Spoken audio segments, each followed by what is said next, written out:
برونتو اف ام. برونتو اف ام، صوتك سابق بخطوة.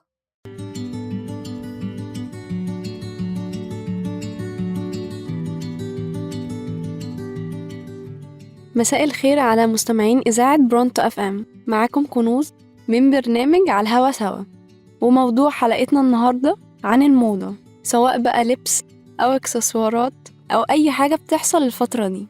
ما تنسوش تبعتولنا وهقرأ كل الكومنتس وقولولي أغرب حاجة بتشوفوها وبيتقال عليها موضة. الموضة سواء كانت لبس أو اكسسوارات أو أي حاجة بتحصل الفترة دي، يعني بيتقال عليها موضة. وقولولي لو قدامكم فترة زمنية تحبوا ترجعوا لها بسبب اللبس اللي فيها أو الموضة كانت فيها حلوة، لأن طبعا مش محتاجة أقول لكم كل فترة كان فيها موضة معينة. يعني مثلا في الستينات كان معروف قوي وقتها للستات الفساتين المنفوشة البسيطة مع تسريحات الشعر الغريبة، وفي السبعينات والثمانينات كان مشهور قوي وقتها البناطيل الواسعة الطويلة للستات، طبعا مع الألوان الفاتحة اللي هي أصلا موجودة اليومين دول. وفي التسعينات كان مشهور قوي للرجالة القمصان المشجرة، وبالنسبة للستات كان مشهور قوي وقتها الباديهات الكرينة، وموجودة دلوقتي باسم بيزك توب.